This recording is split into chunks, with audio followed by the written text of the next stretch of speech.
Hello everybody. Today we are going to be taking a quick look at a really nice PSP sports title named Virtua Tennis 3.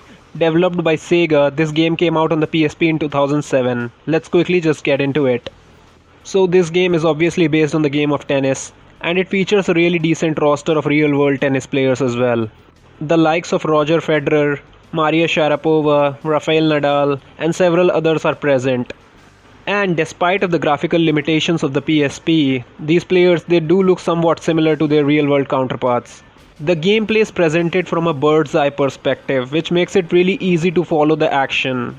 And the bird's eye perspective makes this title look pretty good.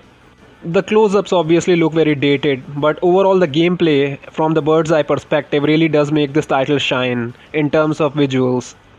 This game features several game modes, like the exhibition mode where you choose a player from the roster, you choose your opponent and you choose the court and you get into a quick match. And then there is a tournament mode where you can play as one of the featured professional players in the game, or you can play as one of your own created characters.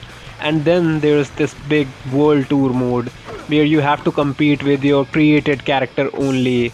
So you create a male or a female character and you start with a ranking of 300, and your goal is to reach the number one position in the world, like to become the best tennis player in the world. And it is a grind and is a really entertaining one.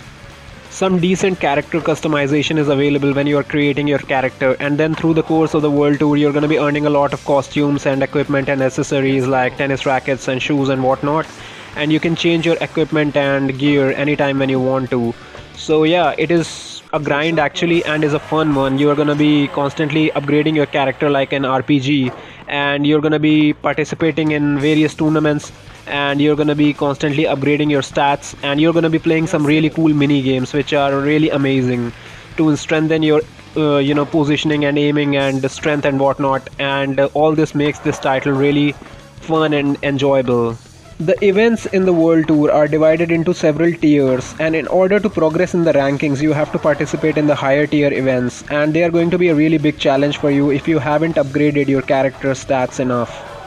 As the difficulty level keeps going up as you keep progressing through the story, and in order to cope up with the increased difficulty, you have to focus on improving your character stats.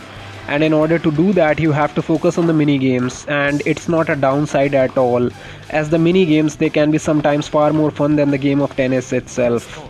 And yeah, along with these mini games, your character stats automatically improve to a certain degree after every single game that you play, even if you've lost it. So there is nothing to lose actually. You are always going to earn some experience and improve upon certain aspects after every single game that you play. And yeah, those mini games, yeah, they actually target specific areas, like some of them target accuracy while others they target movement and stuff like that.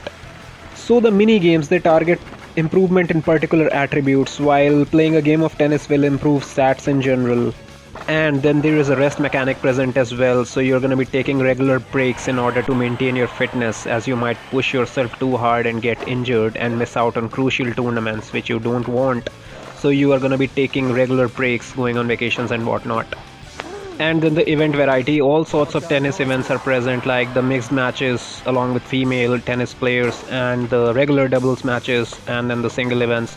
So yeah, all sorts of tennis stuff is covered here. The looks are fine, the sound design is amazing, you're going to be feeling like you are present in the court itself, and yeah, it's really satisfactory.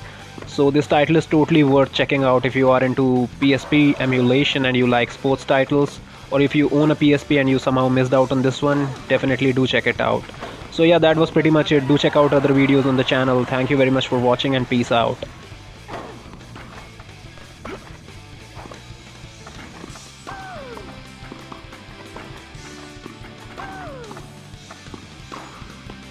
Nadal.